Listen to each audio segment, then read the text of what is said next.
भारत मुझे लगता है बहुत फर्म है कि भाई हम किसी किस्म की टेररिज्म को बर्दाश्त नहीं करेंगे, वो इस बार नहीं करेंगे।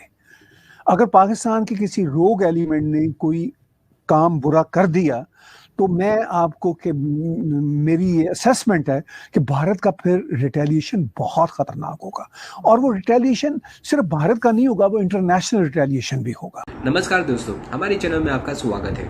आज की इस वीडियो में पाकिस्तान मीडिया बात कर रहा है भारत और पाकिस्तान के बदलते रिश्तों के बारे में। जैसा कि आप सब जानते हैं कि भारत और पाकिस्तान के रिश्ते बहुत ही खराब रहे हैं और पिछले कुछ हफ्तों से पाकिस्तान का रवैया बदला बदला सा नजर आ रहा है। पहले पाकिस्तान के आर्मी चीफ बाजवा ने और उसके बाद पाकिस्तान के प्रधानमंत्री इमरान खान ने भारत के साथ संबंध सुधारने की वकालत की है। सबसे बड़ी बात तो यह है कि भारत के प्रधानमंत्री नरेंद्र मोदी जी ने पाकिस्तान की इन सारी अपीलों को थोड़ा सा सकारात्मक प्रतिभाव भी दिया है, जिससे पूरी दुनिया को ये उम्मीद जगी है कि भारत और पाकिस्तान के रिश्तों में थोड़ा सा सुधार हो सकता है। भारत और पाकिस्तान के रिश्तों में अगले कदम क्या होंगे वो तो किसी को भी नहीं पता, पर इतनी बात जरूर पक्की है कि भारत अपनी तरफ से बिल्कुल ही सचेत रहेगा, क्योंकि ऐसा पहली बार नहीं हुआ है कि भारत और पाकिस्तान ने शांति की पहल की हो। इससे पहले भी भारत ने जब जब पाकिस्तान पर भरोसा किया है, पाकिस्तान ने कुछ न कुछ कांड जरूर किया है, पर हर बार भारत कड़ी निंदा करके पाकिस्तान को छोड़ देता रहा है। पर इस बार पाकिस्तान को भी पता है कि इस बार भारत में नरेंद्र मोदी की सरकार है। इससे पहले भी जब पठानकोट हुआ था तब भारत ने एयर स्ट्राइक करके पाकिस्तान से बदला लिया था। तो इस बार पाकिस्तान को भी बहुत सावचेत रहना होगा, क्योंकि पाकिस्तान की तरफ से अगर कुछ भी गड़बड़ हुई तो भारत बालाकोट की एयर स्ट्राइक से भी बहुत ज्यादा खतरनाक बदला लेगा। पाकिस्तान की तरफ से एक और धोखा, और हो सकता है कि भारत और पाकिस्तान के बीच में एक बहुत ही बड़ी और निर्णायक जंग हो जाए। पाकिस्तान मीडिया इस वीडियो में इसी विषय पर चर्चा कर रहा है कि अगर पाकिस्तान ने कुछ भी गड़बड़ की तो भारत पाकिस्तान को बहुत बड़ा सबक सिखाएगा। पाकिस्तान मीडिया इस विषय पर और क्या चर्चा कर रहा है वो देखने के लिए शुरू करते हैं इस वीडियो का अगला भाग। तो पाकिस्तान के चीफ आर्मी स्टाफ अब समझते हैं, चूंकि आफ्टर ऑल उनको भी पता है कि ये वो वाले हालात नहीं है। आपके सवाल का दूसरा हिस्सा था कि क्या फिर इनकी कोई कमजोरी है, तो बिल्कुल इनकी कमजोरी है। इनको ये अंदाजा है कि हम अब उस पिच पे नहीं खेल सकते। उसकी वजह यह है कि इकोनॉमिक क्राइसिस बहुत शदीद है। पहले भी दोस्तियां भारत से करते थे, लेकिन उस वक्त क्या होता था कि अरब भी हमारे साथ होते थे, यानी पाकिस्तान के साथ पैसे वैसे दे दिया करते थे, अमेरिकन भी दे दिया करते थे, IMF से भी आ जाते थे, फैटफ भी इतना सख्त नहीं होता था। अब कोई 2.5-3 साल से फैटफ की तलवार जूं की तून लटकी हुई है, और वो पाकिस्तान की एस्टैब्लिशमेंट को अंदाजा है कि शायद फैटफ ना हिले, शायद अगली मीटिंग में भी अगर ग्रे में ही रखे, अगर ब्लैक में नहीं जाते तो ग्रे में रहने से अब तक इनको 2.5-3 साल में काफी नुकसान हो चुका हुआ है। ऑलरेडी कंट्री में कोई प्रोडक्शन नहीं है, तो ये सारे का सारा दबाव भी है। और फिर अमेरिकन का भी कहना है पाकिस्तान को इनडायरेक्ट थ्रू अरब्स कि भाई हम ये अफोर्ड नहीं करते कि आप इस तरह की फजा वहां पे बनाए रखें, जबकि आप कुछ करने के लायक भी नहीं है, कश्मीर ले भी नहीं सकते। लेकिन हमारा जो पूरे का पूरा जो रीजनल जो इस वक्त टसल है चाइना के साथ, आप बीच में फंसे हुए हैं, चूंकि चाइना से भी आपको कोई फायदा नहीं है। ये भी अमेरिकन का भी कहना, और पाकिस्तान के साथ है इस बात का अंदर से। वो बेशक कहते फिरे जी कि वो दूध से ज्यादा, वो शहद से ज्यादा हमारी मीठी दोस्ती है और हम हिमालय से ऊंची दोस्ती है, लेकिन वो पाकिस्तान भी समझता है, मतलब उनके डीप स्टेट के इदारे समझते हैं। जो पैसे खाने वाले लोग हैं उनको छोड़ के, इवन पैसे खाने वाले लोग भी समझते हैं कि भाई पैसे चले खा लिए, लेकिन असल में तो हम फंस ही रहे हैं। बिल्कुल सर, देखे ना, जहां पे आप लोन ले लेते हैं किसी से तो वो दोस्ती तो फिर नहीं रहती ना, और वो भी इतना लंबा लोन के अब इन्होंने मतलब सऊदी अरब को भी उनसे पैसे लेके दे दिए, अब यूएई मांग रहा है, तो फिर ये चाइना ने अब तो भगा दिया कि नहीं दे रहे हम। लेकिन आप पता नहीं ये करेंगे क्या, कैसे वापस करेंगे। और जो लोन नवाज शरीफ के टाइम में था उससे कहीं ज्यादा इस वक्त है जो ये गवर्नमेंट ले चुकी है, और ये रिकॉर्ड पर है और ये इनकार भी नहीं कर सकते। लेकिन फिर भी सर मैं ये पूछना चाहूंगी कि अभी जो बाजवा साहब ने बात की उसमें जो सिक्योरिटी डायलॉग में, वो कहने लगे कि हम अपना घर सही करेंगे, उस पर कई तरफ से आवाजें उठी। लोगों ने कहा कि सही घर को सही करना गवर्नमेंट का काम है, आपका काम सरहदों की हिफाजत करना है। और बहुत से लोगों ने इस चीज के ऊपर भी एतराज किया कि ये क्यों मतलब आगे बात कर रहे हैं। और साथ ही एक और स्कैंडल सामने आया जो आपको शायद मालूम हो कि मुल्तान DHA का, तो उससे कहीं पहले जो है वो DG ISPR ने एक प्रेस कॉन्फ्रेंस में कहा था हमें सियासत में ना घसीटा जाए। तो ये सब चीजें एक साथ कैसे हो सकती हैं कि ये सियासत में खुद ही दखल अंदाजी भी करते हैं, फिर ये खुद ही आगे मतलब इंडिया वाले कहते हैं हमें समझ नहीं आती हम बात किससे करें, हम इमरान खान से बात करें या आर्मी चीफ से बात करें। तो ऐसी सिचुएशन में आप क्या समझते हैं कि ये किस तरफ पाकिस्तान को लेके जा रहे हैं? देखिए, इंडिया वाले जब ये कहते हैं हम किससे बात करें, वो भी सिर्फ दिखाने के लिए बात करते हैं, उनको भी पता होता है बात किससे होगी।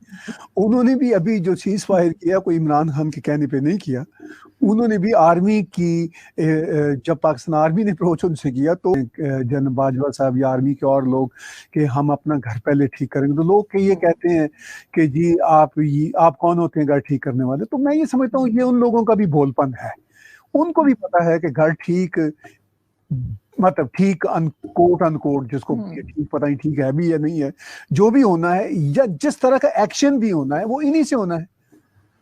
देखिए, इसमें कोई मैं अच्छी या बुरी बात नहीं कहता कि ये अच्छी बात है कि आर्मी ऐसा करती है या ये बहुत बुरी बात आर्मी ऐसा करती है। ये बहस अब नहीं रही।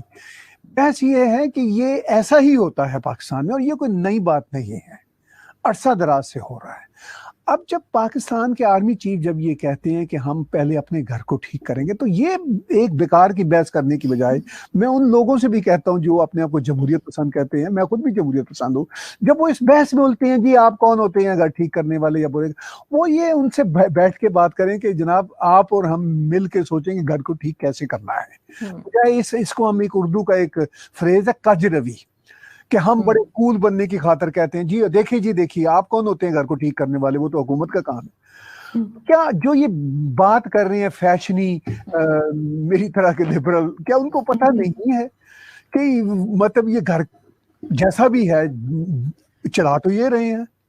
अब लेकिन सर ये जो पीस की बात कर रहे हैं, इंडिया के साथ पीस प्रोसेस की बात कर रहे हैं, तो उसमें ये इंडिया वाले कहते हैं हम कश्मीर पे बात नहीं करेंगे, बाकी कोई बात करो।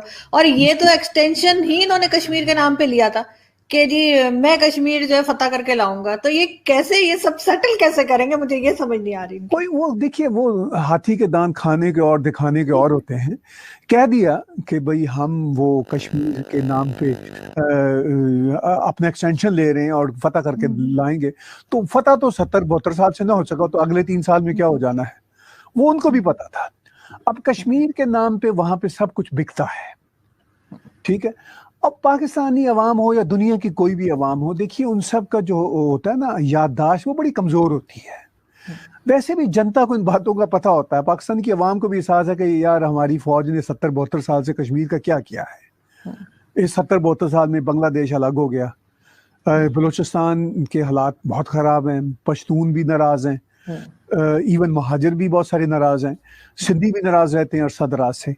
तो ये कश्मीर का क्या है, इनके अपने जो बड़े इनके खास किस्म के चहेते होते हैं, आपको याद होगा शाहिद आफरीदी, उन्होंने भी एक दफा सच में कह दिया था कि भाई हमसे तो 4 सूबे नहीं सब संभाले जाते, तो कश्मीर को ले आके क्या करेंगे। जब फिर वो जाहिर है जब एस्टेब्लिशमेंट ने कहा कि माइंड योर लैंग्वेज, तो उन्होंने कहा सॉरी मेरा मतलब ये नहीं था, लेकिन दिल की बात तो कह दी उन्होंने।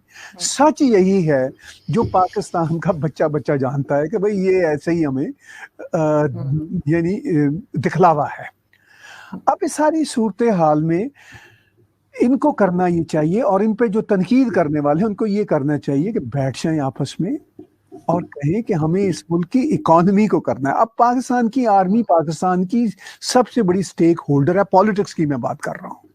अब कहते फिर ISPR के डॉक्टर जनरल साहब या बाजवा साहब कि जी हमारा सियासत से कोई लेना देना नहीं, हु केयर्स। मैंने 95-96 में एक किताब छापी थी जब मैं पाकिस्तान होता था, पाकिस्तान में इंटेलिजेंस एजेंसियों का सियासी किरदार। तो उस किताब के छपने से पहले भी सूरत हाल वही थी। ये नहीं था कि 95 में कोई मैंने किया था, इंकशाफ किया था, उसके बाद अब तक वही का वही सूरत हाल है। तो ये एक रियलिटी है। इसको अब टेबल पे बैठ के पाकिस्तान के पॉलिटिशियंस, पाकिस्तान की आर्मी, पाकिस्तान के so called intelligentsia, civil liberty के लोग, ये किसी तरह से आ जाए 3-4 चीजों पे तय कर लें कि एक तो ये तय कर लें कि हम भारत का कुछ बिगाड़ नहीं सके और ना बिगाड़ सकेंगे।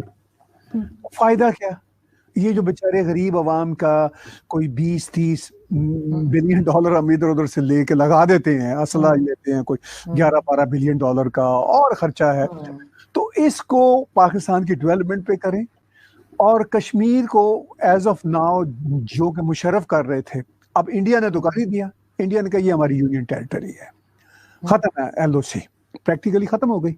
अब ये कहते हैं परे बयानात में, केयर्स, ठीक है ना, उनको उसकी तो कोई वैल्यू नहीं होती। लेकिन इनफैक्ट अब तो ये भी उस पोजीशन में आ गए हैं जब उन्होंने कह दिया हम गिलगित को अपना सूबा बनाएंगे, तो इनफैक्ट ये अब भारत की पोजीशन को एंडोर्स कर रहे हैं कि चूंकि गिलगित तो नहीं सूबा बन सकता था, वो तो उसी कोट अनकोट डिस्प्यूटेड टेरिटरी में आता है जो पाकिस्तान का नैरेटिव है। अब जब पाकिस्तान ये कह रहा है कि हम गिलगित यानी अब डिस्प्यूटेड नहीं रहा, उनकी टेरिटरी आ गई है, तो इसका मतलब है कि भारत की उन्होंने एक्सेप्ट कर ली। ये पूरी दुनिया जानती है। नवाज शरीफ पाकिस्तान के 3 बार फॉर्मर प्राइम मिनिस्टर रहे हैं, उन्होंने भी पिछले चंद महीने पहले भी तकरीर में कहा था कि आपने कश्मीर जो है ना तश्तरी पे रख के दे दिया भारत को। अच्छा, इन्होंने शायद तश्तरी पे रख के नहीं दिया, मैं नवाज शरीफ से एग्री नहीं करता, उनकी भी स्टेटमेंट पॉलिटिकल है। वो भारत की अपनी माइट है, ना सिर्फ माइट है, वहां के जो ग्राउंड रियलिटीज है उनके मुताबिक है। अब ये अगर ये आपस में, जैसा कि मैं अर्ज कर रहा हूँ, ये पॉलिटिशियंस और ये सब मिल के बैठ के ये तय कर लेंगे सर जी ये तो डन है, अब फेस सेविंग चाहिए पब्लिक कंजम्पशन के लिए, धीरे धीरे धीरे धीरे हम आते हैं। बाय द वे मुझे अब लगता है ये फेस सेविंग है बाजवा साहब की, कि आए जी माजी को भूल भाल जाए। लेकिन कश्मीर एक मसला है, अब जाहिर ये तो नहीं कह सकते कि कश्मीर मसला खत्म हो गया।